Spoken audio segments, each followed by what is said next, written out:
कितना बड़ा जुल्म है कि रमजान के महीने में गरीब आदमी फल खरीद ही नहीं सकता। ये इस मुल्क के हमारे हमारे वो दीनदार लोगों का हाल है कि वो आदमी जिसके पल्ले पैसे कम हैं, वो ये सोच भी नहीं सकता कि वो एक किन्नू खरीद ले और उससे अपने हलक को तर कर ले अफ्तारी के वक्त पे। वो बेचारा फिर अफ्तारी नहीं करेगा, सीधा डायरेक्ट, मैंने खुद अपनी आंखों से देखा हुआ है, टेलीविजन पे भी लोगों ने दिखाया कि नमक और मिर्च पानी में भिगो के तो बासी रोटी डबो डबो के खाते हैं अफ्तारी के वक्त पे। जो सहरी के वक्त पे खाई और बची, वो अफ्तारी के वक्त पे दोबारा नमक और पानी मिर्च घोल के तो उसमें अफ्तारी की, इसलिए कि उसके पल्ले इतने पैसे नहीं कि रमजान के महीने की कीमतों के ऊपर वो जाके एक केला खरीद। ये वो नेक लोगों का, उनका शाफी का हाल है जो यहाँ पे मुतालबा करते हैं कि जी ईमानदार लीडर होने चाहिए, हुकूमत अच्छी होनी चाहिए, इलेक्शन आएगा बिरयानियां खा खिला के वोट दे देंगे, बात वहीं की वहीं। तो ये कोई तो जना इनकलाब साहब, है, आ जाए इनकलाबी लीडर को पैदा हुआ तो ये मुल्क ठीक होगा, वरना बिगाड़ की तरफ जा रहे हैं लगातार। तो जना साहब, हम देखते हैं कि हमेशा जमहूरियत का राप अलापा जाता है, जमहूरियत जमहूरियत जमहूरियत। तो फिर सर, ये किस किस्म की जमहूरियत है कि जहां पर आप सिस्टम भी ठीक नहीं कर सकते, आप करप्ट लोगों को सजाएं भी नहीं दे सकते, आप गरीब को उसका हक भी नहीं दे सकते? तो फिर ये किस किस्म की जमहूरियत सर फिर? ये वो जमहूरियत है जिसकी जिम्मेदारी भी गरीब के अपने कंधों पे आती है, इस खराब जमहूरियत की। मैं पहले भी आपको एक्सप्लेन कर चुका, अभी मेरे सामने वही सवाल है कि जब मियाँ साहब कहते थे कि वोट को इज्जत दो, तो क्या मजमा ने उठ के मियाँ साहब का गिरबान पकड़ा? नहीं पकड़ा। वो तो मजमा जो था वो नारे लगाता रहा कि हाँ, मजमा ज्यादा जोश से कि जी वोट को इज्जत दो, वोट को इज्जत दो का नारे पे उनसे पूछा गया कि मैं ठीक कह रहा हूँ, उन्होंने कहा जी आप ठीक कह रहे हैं। हालांकि मजमे को ये पूछना चाहिए था कि जनाब हमने वोट आपको दिया था, इज्जत तो आपने देनी थी वोट को, जलील तो आपने किया वोट को, क्योंकि हमने, वोट क्या चीज है, एतमाद। एतमाद। हमने एतमाद किया आप पे, आपको वोट दे दिया, और एतमाद किया था कि आप पाकिस्तान को, पाकिस्तान के वसाइल को एक इस मुल्क की मुकद्दस अमानत समझ के संभालेंगे। लेकिन आपने तो खुद इन वसाइल को लूटना शुरू कर दिया और फिर अपने खानदान के सारे लोग लगा दिए इस वसाइल के अंदर, और फिर अपने चेले चांटों को और जो जिसको आपने करना था, वो पीपल्स पार्टी ने भी यही किया, इन्होंने भी यही किया, खानदानों के कब्जे वसाइल के ऊपर। तो वोट को इज्जत देनी थी आपने, क्योंकि हमने अमानत सौंपी थी आपको। वोट को जलील आपने कर दिया, बर्बाद, और उसका उसका सत्यानाश आपने कर दिया, क्योंकि अमानत को आपने नोच लिया। और वोट को इज्जत देने वाले आप मुतालबा किसी और से कर रहे हैं जिसको वोट हमने दिया ही नहीं। आप कहें चीफ जस्टिस वोट को इज्जत दे, जस्टिस खोसा दे, फलां दे, वो दे, उनको तो वोट नहीं दिया अवाम ने ना, अवाम ने तो आपको दिया। एग्जैक्टली। वोट को इज्जत आपने देनी थी अवाम से, और बाकी लोगों से इज्जत आपने करवानी थी अपने कामों की वजह से। अगर गलत काम आप करते रहे, अपने खानदानों को पालते रहे हैं, तो वोट की इज्जत तो आपने बर्बाद की, वोट के साथ तो रेप आपने किया। तो किस किस्म की आप इज्जत मांग रहे हैं? किसी ने पूछा? वहां पे देहातों में चले जाए, वहां पे वोट का यह है कि देहातों में एक उनका खड़पैल चौधरी बन जाता है, कोई लफंगा सा, वो देहात में गिनता है कि जी 200 बंदे हैं, वो मुख्तलिफ पार्टियों के साथ बातचीत शुरू कर देता है कि जी मेरे पास 200 वोट है, इतना माल दें तो मैं लेके आ जाता हूँ। वो पैसे तीनों पार्टियों में से जो बिड ज्यादा लगाता है उससे वसूली पाता है, और बंदे भरता है बसों में ले जाके, तो वोट डलवा के ये ले। कहीं लोग सिर्फ भूख नंग के तंग आए हुए, उनको कोका कोला की बोतलें, बिरयानियां 2 4 6 दिन खिलाते हैं, वो बेचारे उसमें वोट दे जाते ऐसे ही है। हैं। तो जमहूरियत इसको मतलब आप कह लें, कोई और कह ले जमहूरियत जमहूरियत, लेकिन ये है तो नहीं ना।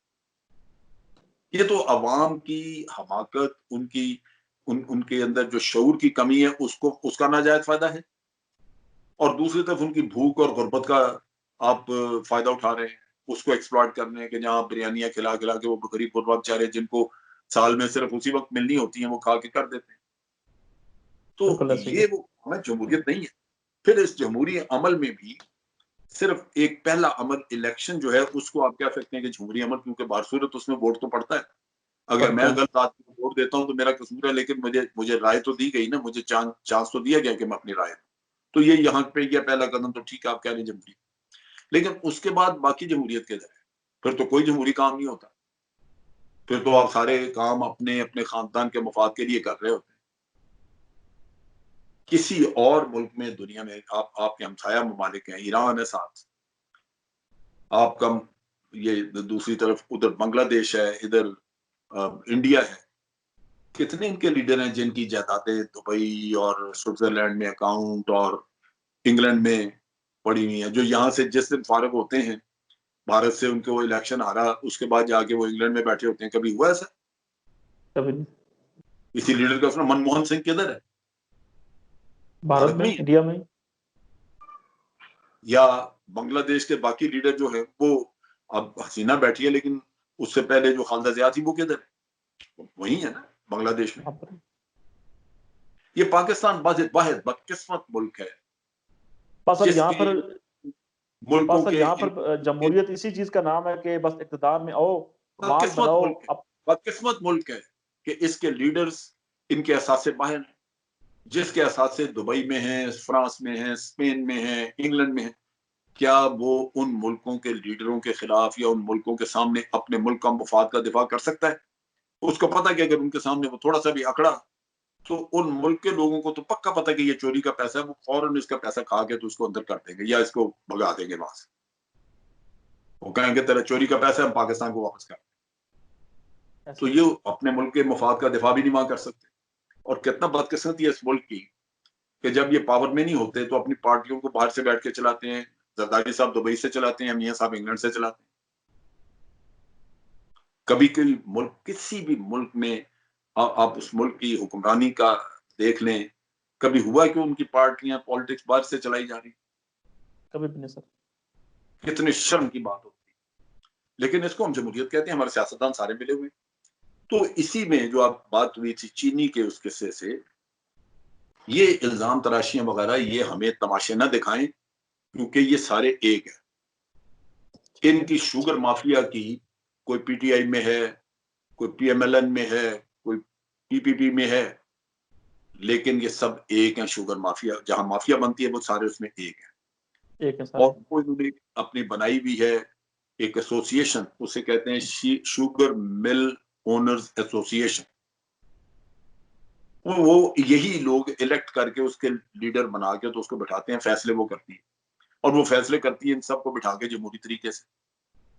माल बनाने के लिए ये सारे उनके साथ होते हैं कि हाँ जी ये फैसला करें, इस तरह माल बनाया जाए। मुल्क में शॉर्टेज करनी है तो इकट्ठे करेंगे, कीमत बढ़ानी है तो इकट्ठे बढ़ाएंगे। तो इसमें ये शायद खाकान अब्बासी साहब को पूछना चाहिए कि क्या इसमें सिर्फ पीटीआई मुजरिम है? ये ड्रामा तो इस मुल्क के साथ पहले दिन से हो रहा है भाई, जब से शुगर मिलें बनी है। ये सब चोर एक जगह पे हैं, एक एक माफिया है ऊपर। इसमें ऐसे ही है। पार्टियों का कोई अच्छा ताल्लुक अच्छा नहीं है। अच्छा जना साहब, एक आखिरी सवाल आपसे। सर वो इसी हवाले से करूंगा कि सर एक तासर देने की कोशिश की जा रही है कि अगर इमरान खान ने जहांगीर खान तरीन साहब को अगर छेड़ा या उनके खिलाफ अगर कार्रवाई कर हुई अगर, तो अगर जहांगीर खान तरीन साहब ने अगर हाथ डाल लिया तो शायद हुकूमत भी जा सकती है। सर ये तासर किस हद तक आप दुरुस्त समझते हैं इसको कि वाकई जहांगीर खान तरीन के बगैर तहरीक इंसाफ की हुकूमत कायम नहीं रह सकती?